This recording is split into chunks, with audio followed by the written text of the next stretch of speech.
Humans of the cardboard, welcome back to Just Nuts, guys. Just about a week ago, we got the announcement for this new normal monster support archetype here. Little engine. It's not a full-on archetype that like works on its own yet, but as an engine, it's really, really cool. So today, we're looking at Phantasm Spiral, a really early deck list because I'm kind of just theory crafting it already. I think this deck is real, and that's what I want to focus on here. You don't have to focus on the exact deck list. I think it could give you a good starting point for like early testing and trying to figure out the minor details that you want to slightly tweak and make it a little bit better. But I think this is going to give us a great place to start. Before we even get into anything about what we're talking about here with the deck list or anything like that, I really want to get this point across. This deck, I would not say this deck is real because I think this deck's engine is like legitimately high tier, really powerful. I say it because of the place where the deck finds itself. So just as an example, before we even get into the rest of this, let's take a look at, I believe this is Gabriel Netz's top deck profile from the UK Nationals. He made top 8. This is a somewhat standard-ish Snake Eyes list. There's a couple of small things here, but he's on like 43 cards, 23 non-engine, and let's take a look at what that means versus us. We are a deck that does not really activate use any monster effects on field. We also don't really use the graveyard at all. And we also don't summon 5 times. So out of his main deck, let's take a look at how many cards he absolutely has to side out here, right? And this is just going to be one example that you can cross-reference with a bunch of other deck lists. Tenpire Dragon playing a bunch of hand traps similar to these. These hand trap lineups have been pretty similar recently, and if they keep on this same path, our deck cooks, right? So here we go. Starting off with these, Ashes fine. They leave the Ashes in. 3 Veiler, 3 Mourner, that's 6. 1 Nib, that's 7. Ogre's fine. So we're at 7. Metaltronius, dead versus us. That's 8. Forbidden Droplet, that's 2 more. That's 11. Or sorry, we were at 7. That's 8. So it's 10. Sorry, 10. Crossout Designator, they could technically leave in for our list here. I mean, like I play Imperm, so it's like there, I guess, for Imperm exactly and nothing else. So I would still almost call this a dead draw, except for like that scenario exactly.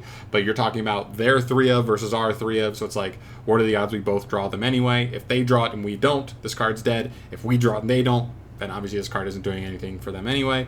So I don't even think it's a win to keep this card in the main deck, so I would call this one a dud as well. I would put this to 13. Talents, we don't activate monster effects. They cannot talents ever. It's completely dead. That's 14. Called, I would call this 15 as well. They can technically hit Shifter, which we play, so technically this is, I guess you would keep it in for like going first when you're really just that scared of Shifter. So we can even take that one off the list. We'll keep it at 14 for now. And then 3 Emperor, 17 of his 23 non-engine cards. 17 of them are poo, like straight poo versus us. And like feel like they have to come out of the deck. And so one, his side deck's only 15 cards like everybody's, but how many of these cards can even come in? You can't bring Skill Drains in. You can't bring Droplet in. You can't bring Metaltronus in. Here's the first card you can actually bring in, your Lightning Storms. So 2 Lightning Storms. I guess you could bring in Terraforming, because like I don't think Fenrir's too bad against our deck, all things considered. So like you could bring in like the Terraforming with the Wraith Soth and then the Fenrir, and because Fenrir can kind of be a little bit annoying. He doesn't really kill us, but still. And then the rest of these are pretty much dead. Like we don't really care. Like, are you really gonna play Unicorn, Birth, and Fenrir? I doubt it. So I mean, you could, but like still, even then, those cards are not like that impactful. So when 17 cards come out at best with his extra deck or his side deck, he's got 7 cards that can come in. So he is even post side 10 dead cards in his main deck. That is 20 to 25% of his main deck, just straight up dead cards versus us. I don't think our engine has to be super broken when on average our opponent's basically playing with a 2 to 3 card hand, maybe at most 4. Like they shouldn't be playing with a 5 card hand really, because they should have 1 dead card in like every single game theoretically versus us, whereas we play with our regular 5 card hand. I just want to get that out of the way. That's why I think this deck is so important. That's maybe the most important thing about this entire video, is just like the standpoint this puts us in. And even post side, they still can't even get where they want to be. I would think even best case scenario for some, this list is still pretty hard, like losing to us because of all the choices, like the main deck cards he's choosing to play that are really bad versus us. Even a deck that isn't quite on this level, I still think would have trouble finding finding a way to get less than 6 dead cards in their deck. They just can't do it. They can't find a way to get them out. With the side deck without like completely steering it for Phantasm Spiral. Yeah, right. So it's just not going to work. But that's the biggest point I want to make here. But to actually get to the deck list here, you've probably been waiting for this. This is what I've started with here, and I've actually done quite a bit of like tinkering on this just to try and get a good early start on it.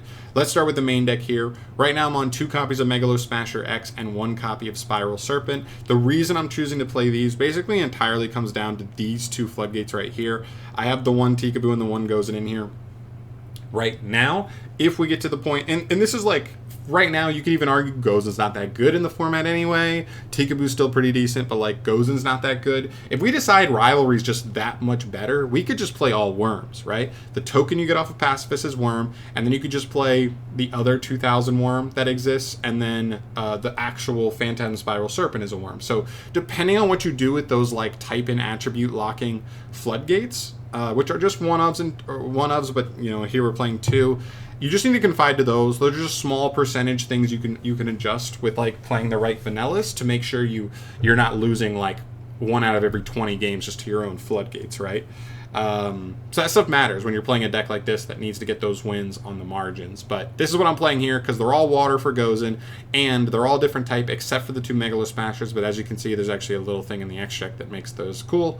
And then the Spiral Serpent. This is why we play him, even though he's disgusting looking. Compared to Phantasm Spiral Serpent or Dragon, who's actually much cooler looking than this guy. But they have the same stats, and this one's just a Sea Serpent, whereas the other guy's a worm, so you can't have the Pacifist token and the Dragon on the field with Tikaboo at the same time. So just playing around that.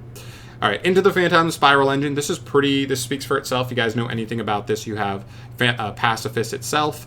This card summons you a token every time your opponent activates an effect and you don't already control the token. And then once per turn, when a normal monster is summoned to your field, it searches one of the Phantasm Spiral cards, spell or traps. So you can get either this guy, who's like an imperm that also lowers your opponent's monster stats by 1,000, and then Phantasm Spiral Battle, which is just like a Dryden. Target a card on the field and destroy it. This one's definitely better. That's why I'm on a 3-to-1 ratio.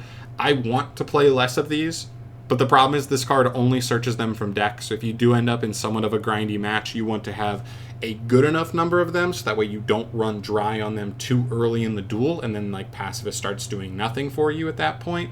But also not play so many that like you're drawing 2 or 3 of them in any given hand and just gumming up your hands, making them a little bit worse. They're not dead in hand like that, but they're still not ideal.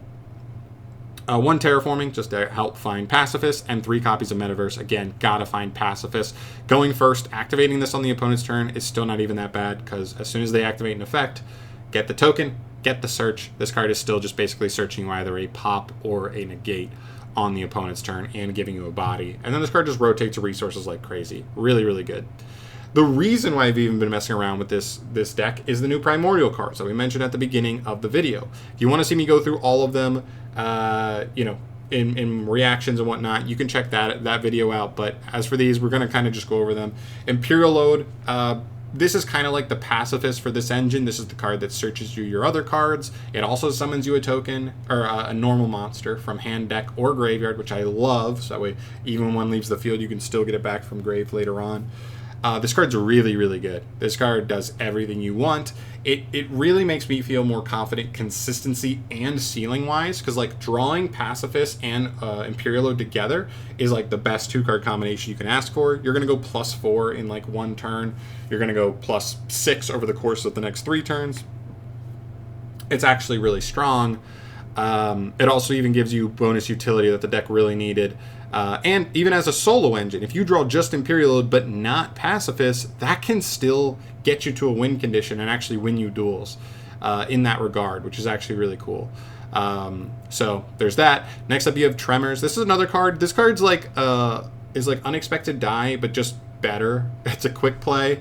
And really the other bonus effect is the Effect Engrave, where if your opponent normal summons, you can basically just non-target banish a monster they control that's lower attack than the attack of one of your normal monsters that's on field or engrave. So not only is it an E-Telly, but then it's just like, oh, it just sits there as like an extra interruption. It's not the best interruption in the world, but it's something, and that takes a body away from your opponent. And for certain decks specifically, this card like actually crushes them. So yeah, this card's really cool as well. And the last card, but certainly not least, actually a really important card for the deck, is Schiller. Schiller is a card that says if you control a normal monster, you can target any face-up card your opponent controls, negate it, and banish it. It's really, really strong, but also really, really important for the deck, specifically because one of the biggest problems with, I mean, what did we just see in Gabriel Netz's deck, that in his side deck, he had 2 Lightning Storm. I saw Lightning Storm on a couple other players' lists. Some people are playing evenly right now. Harpy's Feather Duster sometimes. Those are the cards that made it feel like even if you like did everything right, if your opponent just ripped one of those cards going second and you didn't hard draw Solemn Judgment post side when you were going first, you just lost a game for no reason. Because the deck's not powerful enough for you to pick and choose what you commit to the board. It's just kind of one of those decks where you kind of got to put it all out there and hope it's strong enough.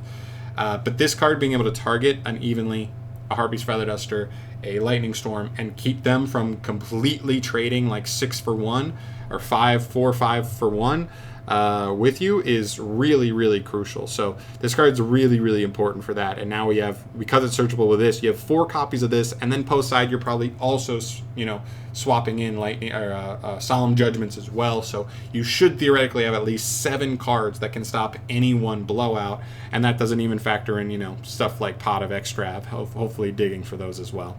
Which is the next piece here. Yeah, I'm choosing to play Extrav here. There's an argument to play Prosp over this, but you know, you have this classic question of which one do you play for a deck that doesn't care that much about the extra? Do you want the super, super consistent version of with Prosperity and being able to like pick and choose the one card you get to have? Or do you want Extravagance, which also improves consistency, but also improves power as well, being able to get 2 cards instead of 1? There's certainly a reason to play Prosperity over Extrav, but I think since we have 2 separate engines now that can like almost on their own hold you up in a duel and keep you alive and keep you going, I think Extravagance is probably the way to go, just for the ceiling, the potential to like not have either and draw both of these in the same, like off of the draw 2, and then just like win the game on the spot basically. That's the idea at least, but we'll see. Floodgates, I don't play too many to be, well, okay, technically you'd say 8, but as far as like the trap Floodgates, you've got 3 Skill Drain, 1 Goes, and 1 Tikaboo here. If you like Rivalry more than these, you cut both of these and just play Rivalry over them, and then you swap your normal monster lineup around, like I said at the beginning. And then you also open up 1 more main deck slot to play, like maybe the 3rd Strike or something, but that's really fun. Speaking of which, Strike is interesting. These 2 slots are the last 2 slots in the deck. I had all other 38 cards already decided, and then I kind of just couldn't find something that I loved enough, so I went with Strike for the scenarios where like activating a Skill Drain into a board, goes in Tikaboo, Skill Drain into a board, and then them trying to like chain something and being able to be like Solemn Strike it and allow them to resolve, and then like simplify the board state and give us a chance to win. That was the idea there. I don't know how crucial that is. There's an argument that like since we're already on 9 hand traps here, maybe we should just be on more Floodgates or more hand traps here and just kind of lean into where we're going, because this card is a little bit separated from, I guess it works well with the Floodgates, but not as well with the hand traps right now. But yeah, this could definitely, I'm definitely open to suggestions on what these last 2 slots could be, basically. And then for the final 9 slots, these are your hand traps. Obviously, Shifter. If you can play Shifter, you play Shifter. That's just the life of Shifter in Yu-Gi-Oh! It's too strong not to play if your deck can't afford to play it, and we certainly can. From there, Dominus Purge. Oh, by the way, the only real restriction with Shifter is Primordial Tremors, but Primordial Tremors is also a quick play, so I believe we should be able to go discard Shifter to activate Shifter, then chain Tremors to summon our token, and since Tremors would resolve first, it would hit the grave before Shifter resolves, so then it would still be live to have its like normal summon interruption effect. Theoretically, I think. But yeah. That's the only real, confliction though. Overall, Dominus Purge is the next one. This card is a new hand trap that's coming out in Infinite Forbidden in the next core set in like a month.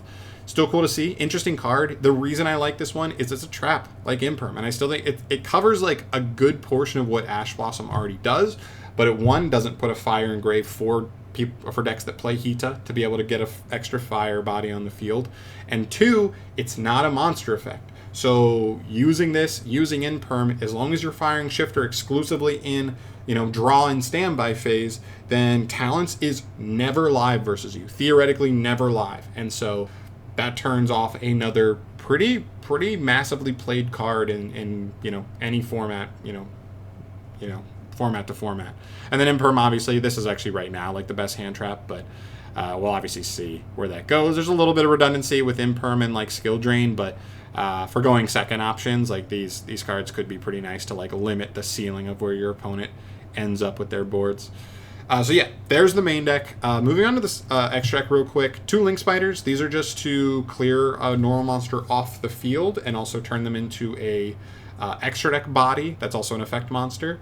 Imduk, kind of same thing. You just can't use the token for it, but it also kind of has like a little bit of an anima effect where if it battles a monster it points to, you just automatically destroy that opponent's monster. So that could come up as removal.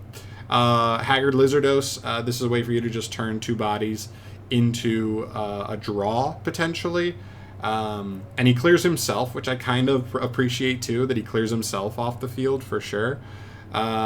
SP Little Knight, this is kind of what makes better use of like the Link Spider and the Imduks, is just being able to turn any normal into one of these and then go into SP and get that removal if you need it.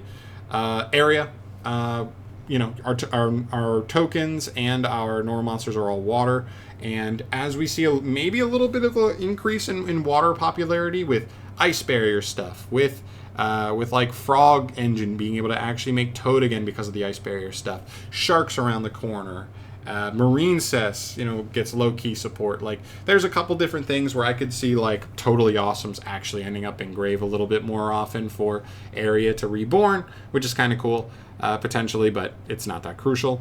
These guys I actually do think are staples, these 3 probably. Lanfarincus, Berserker, and Draco Masters. Lanfarincus and Berserker are pretty self-explanatory. As long as this ruling works the way I think it is, which is that these do in fact count as normal monsters, they have no effect. If we just link into these using like 2 tokens, because maybe like we have Pacifist on field, but we when we have the token already on field, but we like really want to search, we really want to like, 1, clear the token so we can summon another one again on our opponent's turn and get extra searches for more interactions, we could link into Lanfarincus, trigger Pacifist to search a trap, and then when our opponent activates an effect on their turn, summon a token again, get another search, boom, you just got 2 interruptions by clearing 2 of your bodies off the field.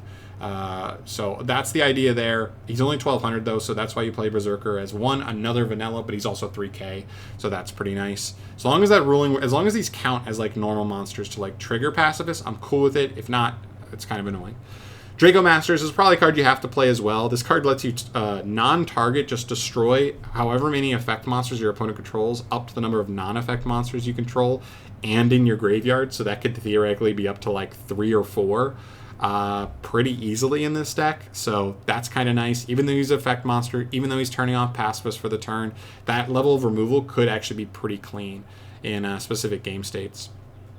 Phoenix was kind of one of the add-ins late. It's just there as back row removal again. It's a way for you to clear tokens off the field, as well as maybe even get something out of the hand if it's a little bit bricky, like maybe you have like Spiral Serpent in hand, pitching him, and then you'll be able to reborn it off of Imperial Load later potentially. But the back row hate could be kind of nice. And then for this is actually a pretty cool suite as well. The idea behind the rank 4 package here is basically the idea is if you open Imperial Load but don't see any way to Pacifist, and maybe you don't see a nasty Floodgate, let's say your hand is mostly just like Imperial Load, maybe other Primordial cards, maybe Vanillas, maybe you're like Solemn Strike in this whole bottom row, stuff like that, where you don't feel like your board is going to be strong enough. If you just go summon a Vanilla and then search Schiller for 1 negate, that doesn't feel like enough. So if you want to end on something more powerful, you have Stealth Kragan, which is a pop, and if you drew Gozen as a Floodgate maybe to pair with it, you now can waterlock your opponent with a pop.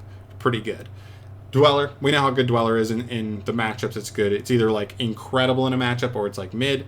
If it's good, it's good. Plus we make it with Waters because the idea is you would go Imperial Load Search Tremors, then second effective Imperial Load, then activate Tremors to summon the first Megalo Smasher, second effective Imperial Load to summon the second Megalo Smasher, and this card only stops you from activating monster effects on field for the rest of the turn. None of these you need to activate that turn. You're not even summoning 5 times, so you don't need Dolka, but that's why we chose to play the 2 Dinos, so that way you can just make Dolka with this route, and then when you pass, it goes to your opponent's turn, you have 2 monster negates just off of Dolka there. Or Dweller, boosted with the water boost. Baguska as well, depending on the matchup, right? Baguska's just insane. And then the last one here being Typhon. I think this card's probably a must in almost any other deck, period. But this is a pretty mid-rangey deck, pretty stunny to mid-range deck, so as the duels get kind of gummed up, being able to make this guy to out something really annoying could be really clutch for sure.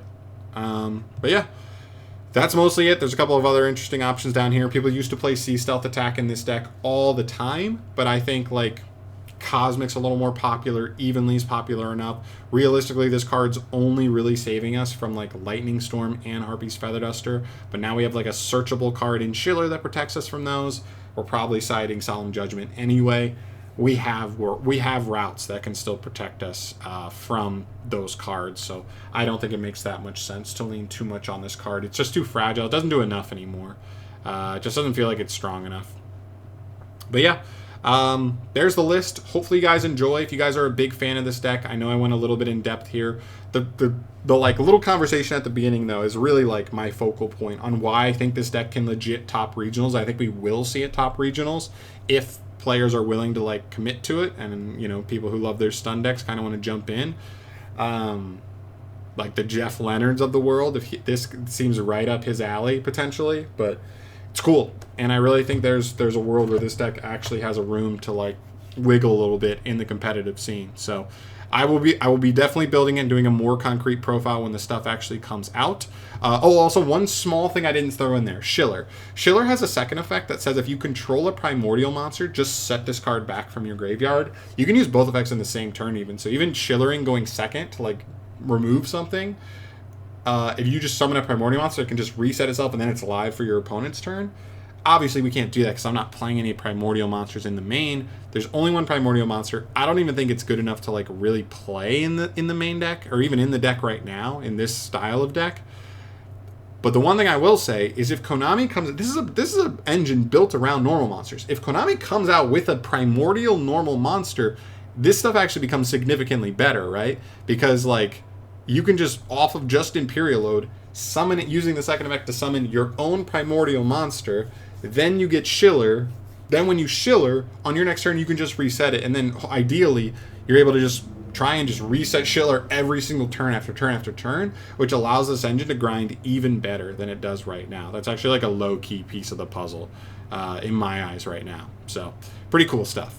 Other than that, though, I'm out of here for today. Thank you so much for watching. As always, guys, let me know your thoughts down below. If you have already had an eye on Pacifist with the Primordial engine, let me know your ideas for your deck list, what you might adjust here. What do you like? What do you dislike? What are you thinking about already as other options? Specifically, these last 2 slots would be really nice. I'm trying to figure out what the best thing is. Not sure it's the strikes just yet, but I'm open to really any suggestions, main or extra. But I'm out of here for today. Thank you so much for watching. As always, guys, subscribe to the channel for more stuff from me down the line, and I'll see you in the next video. Peace.